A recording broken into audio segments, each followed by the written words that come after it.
Bom dia, tudo bem? Vamos fazer nossa agenda de reforma íntima do dia 7 de abril de 2024. Reflexão e vivência em torno do Evangelho. De muitos, os demônios saíram gritando, dizendo: És o Filho de Deus. Mas Jesus os ameaçava e não lhes permitia que falassem. Por isso, que sabiam ser ele o Cristo. Lucas 4:41. Meta do mês: desenvolver a responsabilidade. Pode-se considerar como missão a paternidade? É, sem contestação possível, uma verdadeira missão. É, ao mesmo tempo, grandíssimo dever e que envolve mais do que o pensa o homem, a sua responsabilidade quanto ao futuro. Allan Kardec, na obra O Livro dos Espíritos, pergunta 582. Meta do dia: exercitar a responsabilidade perante o lar e a família, agindo sempre com amor, indulgência e respeito. Sugestão para a prece. Prece pelo lar e pelos familiares queridos.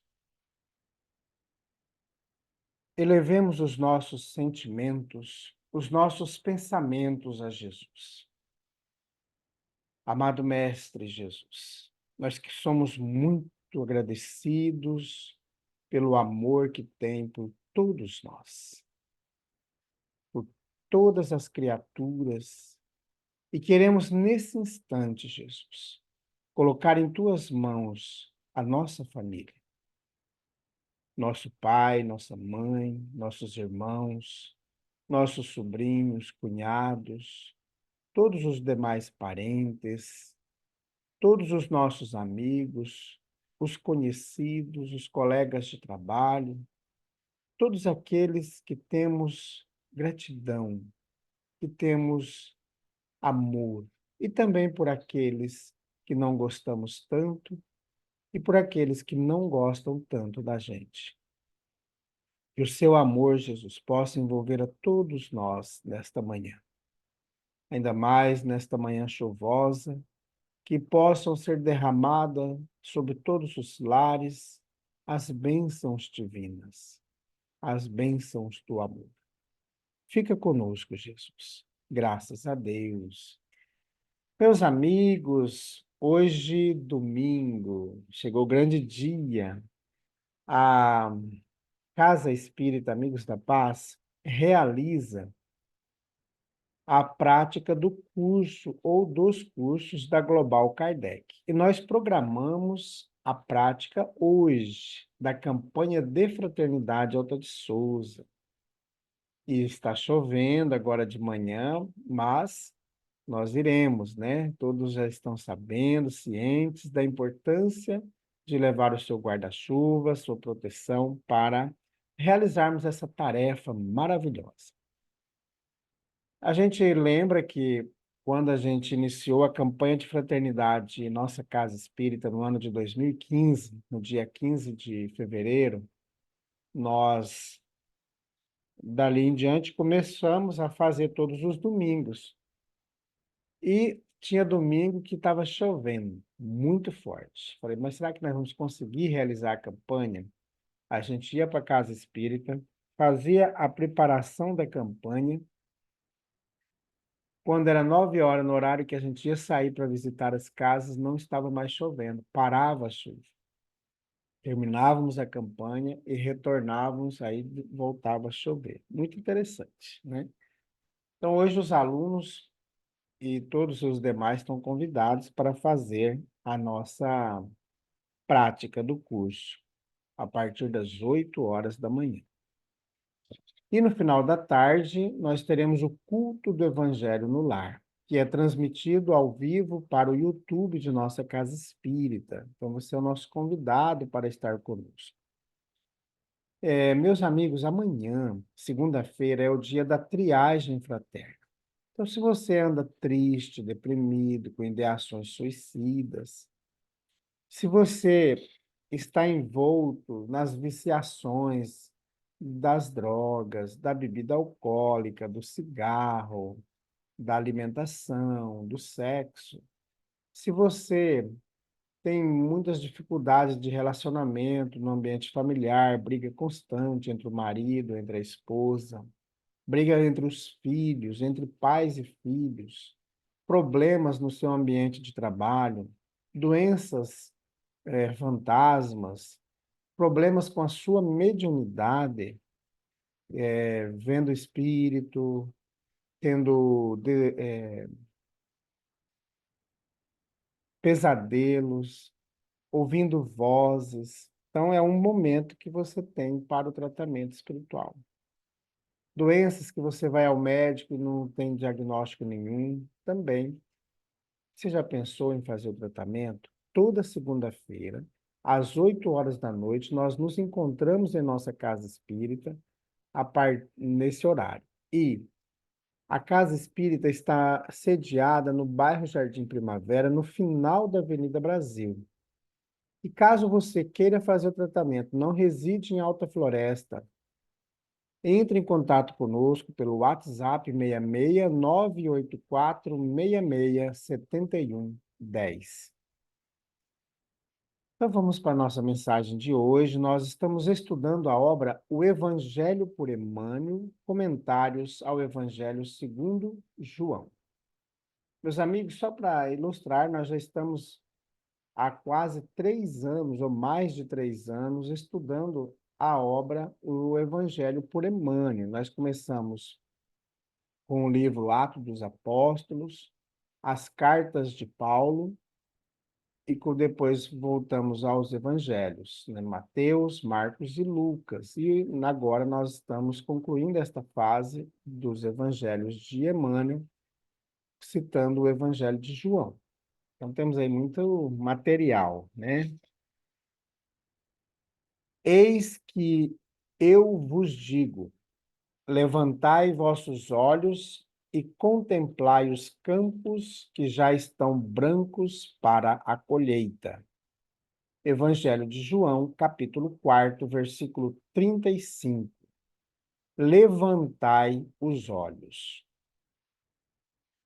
O mundo está cheio de trabalhos ligados ao estômago.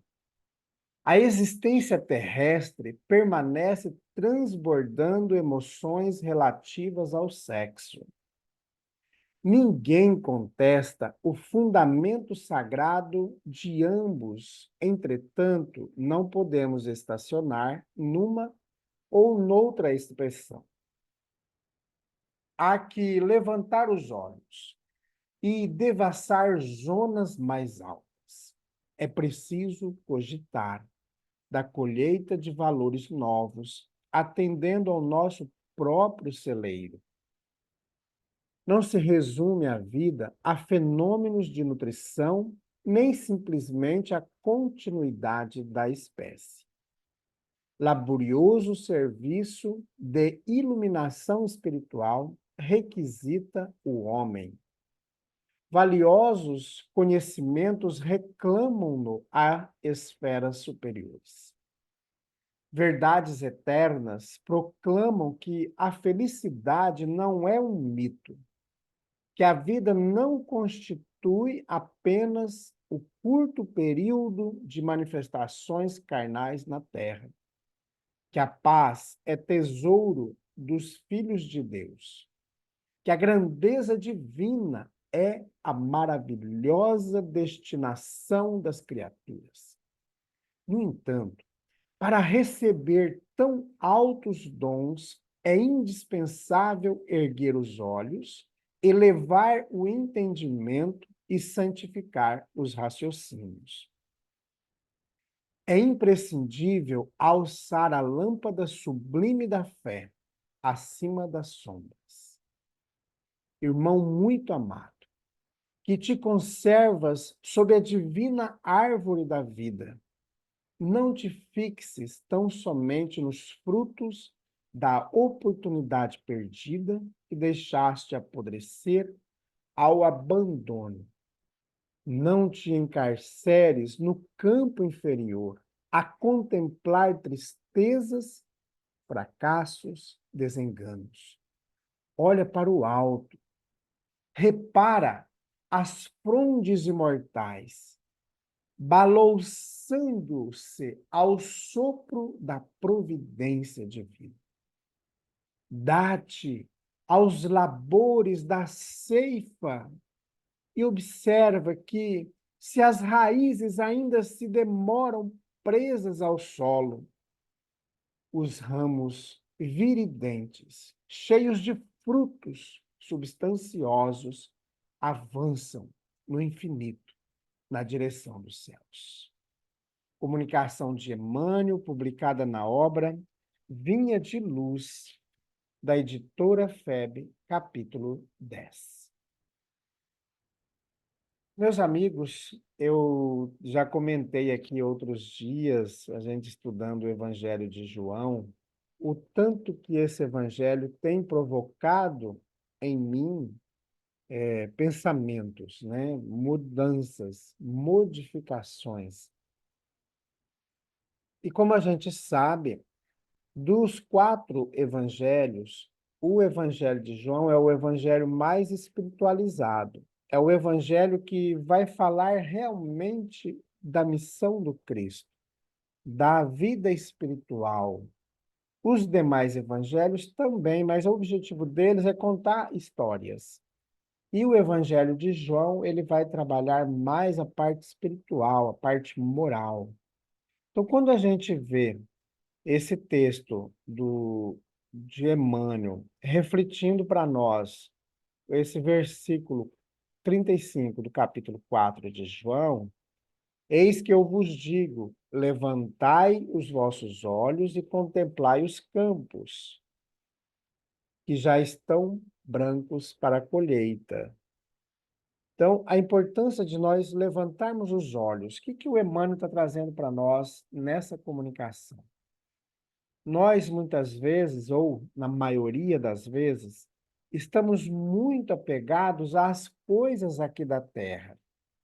Nós estamos apegados aos bens materiais, nós estamos apegados a poder, nós estamos apegados à posse.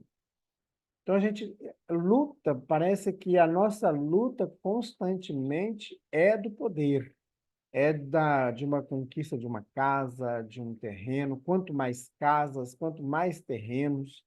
Então a gente vive nessa busca, busca constante. Então isso traz para nós muitas dificuldades no sentido da evolução moral e da evolução espiritual, porque o foco nosso está sendo outro, não aquele o foco proposto por Jesus, e que também nós propusemos quando estávamos sendo preparados para a nossa encarnação. Então a gente fica preocupado, olha, eu tenho que manter a minha descendência, né? Então eu tenho que ter a minha prole, vamos produzir, vamos criar filhos, né? E a gente fica apegado a essas questões, como Emmanuel coloca, nós estamos cheios de trabalhos ligados às questões do estômago, às questões da procriação, mas a gente não está ligado muito na questão espiritual, na elevação moral. O próprio Jesus já nos disse: há irmãos que são eunucos desde o nascimento, há irmãos que se fizeram eunucos por causa do reino de Deus. Então, ou seja, nós vamos ter sempre pessoas nessas categorias. E há pessoas que nascem com esse compromisso missionário. Até ontem, quando eu estava, até comentei isso ontem também, no vídeo de ontem, quando eu estava preparando o material para a gente fazer uma conversa com os nossos evangelizadores na Casa Espírita, nós estamos estudando aquele livro, A Casa Espírita, né? O Trabalhador da Casa Espírita, ou A Casa Espírita Escola da Alma, melhor falando, né? E A gente está estudando o capítulo 4, né? Centro Espírita Escola da Alma. E aí a gente está no capítulo 4, nós estamos estudando os trabalhadores da Casa Espírita. E nesse capítulo nós temos diversos trabalhadores, principalmente descrito na obra Os Mensageiros, de irmãos que a sua encarnação no mundo espiritual foi programada por muito tempo, com muito zelo, com muito carinho pelos os seus mentores espirituais. Mas que ao se depararem diante da realidade carnal aqui na Terra, por mais que os espíritos, por meio do sono, por meio de outros irmãos que traziam, ou através mesmo da própria mediunidade, trazendo a nós lembranças, provocando em nós a lembrança, a gente esqueceu dessas questões. Um exemplo que nós comentamos ontem foi a queda do Otávio, que está descrita lá na obra Mensageiros, no capítulo 7º, se não me engano. Então, esse irmão, eles prepararam ele durante 30 anos. Meus amigos, aqui na Terra, a gente prepara o nosso filho, né, para estudar, para fazer a faculdade. Aí não acontece, às vezes, dos pais fazer o maior sacrifício que eles podem para preparar o filho vai para fora, para outra cidade, para a busca daquela faculdade, daquele sonho, porém, o filho mente, não está estudando, não está fazendo nada, está só usando os recursos do pai. Então, isso causa uma frustração. O Otávio, ele ficou no mundo espiritual, enquanto encontrava-se na condição de espírito desencarnado, preparando para vir para a Terra de volta, porque nas encarnações anteriores ele faliu muito na questão matrimonial, na questão familiar. Então ele viria na condição de viver uma vida solteira para poder dedicar mesmo à obra do Cristo. E, inclusive, adotar, por ele não ia casar, então ele ia adotar os 6 mensageiros que auxiliaram na sua preparação reencarnatória. Chegou aqui, ele esqueceu de tudo isso, né? Então, o que isso causa na gente? Então, a gente se distrai com as paisagens daqui, né? Com as vantagens materiais, que são encantadoras. E, às vezes, a gente acaba esquecendo da nossa missão, do nosso compromisso reencarnatório. Por isso que o Emmanuel traz nessa obra a importância de nós levantarmos os olhos, para que a gente possa, de fato, perceber que é preciso das coisas da matéria, mas, acima de tudo, precisamos organizar nossa vida espiritual. Meus amigos, nós estamos vivendo um período na humanidade terrena de transformação em todo sentido, porque nós estamos no período da regeneração da Terra. Nós estamos aí com o advento da doutrina espírita, que ocorreu lá em 1856, com Allan Kardec, trazendo para nós a codificação das obras espíritas. A partir dali começa a terceira revelação, porque a primeira foi com Moisés, a segunda com Jesus, e a terceira que Jesus havia prometido, que enviaria o Consolador prometido. E o Consolador prometido veio com a doutrina espírita. Então, o Espiritismo, a doutrina espírita, é o Consolador prometido, porque ele está sob o comando dos Espíritos, sob o comando de Jesus, né? O Espírito de verdade, a legião dos Espíritos puros, dos Espíritos crísticos. Então, eles trouxeram para nós esse entendimento. E se a gente for olhar hoje, todas as denominações religiosas já têm dentro da sua estrutura, permeando o conhecimento espírita, né? Então, o que que acontece? Nesse advento da regeneração planetária, que não só a parte magnética do sistema que é mexido, mas também toda a estrutura física, geológica da Terra também vai passar por transformações. Não quer dizer que a Terra vai explodir, né? Mas vai passar por transformações magnéticas, geológicas, os seres habitantes da Terra também passarão por essas transformações geológicas e nas transformações biológicas também. Nós já temos muitos irmãos que estão reencarnando na Terra com corpos melhorados, com os corpos sofrendo enxertias divinas, como está descrita lá na obra A Caminho da Luz, para modificação da estrutura biológica da Terra, dos corpos, né? Não vai deixar de ser material. A nossa tendência é atingir o corpo fluídico do Cristo, que o Cristo veio como um modelo, um protótipo, o corpo do Cristo como protótipo do nosso corpo futuro, quando nós estivermos na condição de espíritos perfeitos aqui da Terra. Então, nós estamos passando por esse processo de transformação. Mas o que nós queremos falar com isso é assim, que nós temos que buscar melhorar a questão moral nossa, a nossa questão espiritual. Não que a gente agora vamos encher as igrejas e voltar para a religião. Não, não é quer dizer isso. O que nós queremos dizer é que a nossa conduta, seja dentro da igreja, seja dentro da casa espírita, seja no salão de festa, no baile, seja comportamento cristão, seja comportamento de acordo com a moralidade trazida por Jesus. É isso que nós temos que trabalhar no nosso coração. Seja eu sendo funcionário de uma empresa, desde da pessoa que é de serviços gerais, até aquele que é o mais graduado da empresa, desde o patrão, desde o mais submisso de todos, ter aquela harmonia, ter o amor, ter a fraternidade. É isso que nós temos que trabalhar no nosso coração, daqui por diante, né?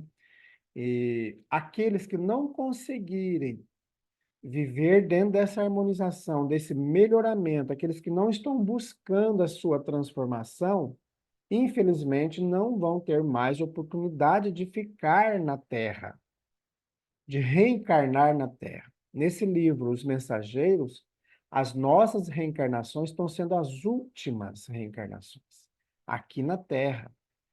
É como se fosse a última misericórdia divina por nós. Porque o que vai acontecer conosco? Nós não conseguiremos progredir, estamos resistentes, não queremos trabalhar no bem. Então, o que vai acontecer conosco? Nós vamos para um mundo primitivo de provas e de expiações, como a Terra já foi. A Terra ainda é um mundo de provas e de expiação, mas não é um mundo primitivo mais. Então, ela já passou por esses processos e está nessa transição aí, né? Até um dia que ela ascende a ser um planeta muito melhor. Como Capela, o sistema de Capela, como o sistema de Sírios, já se evoluíram muito. Então, nós precisamos, a partir de hoje, refletir sobre as nossas condutas e começar a colocar a mão no arado, de fato, da transformação nossa, do nosso melhoramento íntimo, desenvolver no nosso ser a bondade, a fraternidade, o amor, a compaixão, a misericórdia, tirando do nosso coração o ódio, a raiva, as mágoas, os ressentimentos, a vingança e desenvolver a caridade. Então é isso que nós somos chamados. Então levantemos os nossos olhos, ou seja, vamos buscar as coisas do alto, as coisas do Cristo, e tudo se resolverá. Então, meus amigos, fiquemos com essa mensagem. Eu me delonguei, eu não queria esticar muito, mas a gente vai sendo inspirado e acaba falando demais. Então, vamos nesse momento fazer a nossa prece, encerrando esse momento. Eu quero, nesse momento agora, fazer a oração pelas pessoas doentes. Então, vamos buscar sintonizar com Jesus. Ele que é aquela pessoa aquele ser que ao pensarmos nele, só de pensar, os fluidos do seu amor serão potencializados sobre nós. Então vamos, nesse instante, pensar em Jesus. Vamos criando um quadro mental de Jesus, aquela cena que Jesus encontra-se com aquela mulher que tinha fluxo hemorrágico de 12 anos. Ela já estava debilitada nas suas estruturas físicas, inclusive morais, abandonada pelos seus familiares, pelo marido, vivendo nas grutas, nas cavernas, mal cheirosa. Então vamos pensando que ao tocar na veste de Jesus, a força magnética que foi atraída para dentro do seu corpo físico e do seu corpo espiritual, vinda de Jesus, a transformou. Então vamos nesse instante tocar na veste de Jesus. E vamos sentir essas vibrações adentrando ao nosso ser, passando pelas nossas mãos, sendo conduzidas até o nosso cérebro, ao sistema nervoso central, fortalecendo os músculos, fortalecendo os nervos, os neurônios, retirando as incrustações gravadas pelas mágoas, pelos ressentimentos, pelos nervosismos, pelas irritações, pelos vícios. Vamos retirando todas essas incrustações que dificultam o nosso raciocínio, os nossos pensamentos, para que a sinapse possa ser realizada na sua profundidade. Que esses raios luminosos vão descendo pelo nosso corpo, chegando até o nosso pulmão, fazendo ali uma limpeza. Esses raios iluminando o nosso pulmão, eliminando as bactérias, os fungos, os vírus que estão se instalados lá, causando as obstruções dos alvéolos, enrijecendo o nosso pulmão, endurecendo. Vamos, nesse instante, respirar profundamente esse halo divino. A cura vai se realizando. E agora essa luz adentra o nosso coração. Ao chegar ao nosso coração, faz uma explosão luminosa de diversas colorações essa luz. Adentra as nossas veias, as nossas artérias, atingindo os nossos vasos sanguíneos mais finos e longínquos dos nossos corpos, até chegar aos nossos pés. E essas luminosidades vai adentrando profundamente, circulando pelas células, reativando as células enfraquecidas, trazendo para nós um ânimo, fortalecendo-nos, encorajando-nos, retirando os espíritos, os fluxos espirituais danosos que foram atraídos pela nossa invigilância, pelos nossos pensamentos ruins, agora estão retirados de nós. Todas aquelas ligações magnéticas doentias estão se tiradas. Vamos vendo esses fios sendo rompidos, retirando essa limpeza provocada em nós. E absorvemos essa luz que vem de Jesus. Inspiremos profundamente. Expiremos. Graças a Deus, que Deus seja louvado. Meus amigos, fiquemos em paz e que Deus nos abençoe a todos.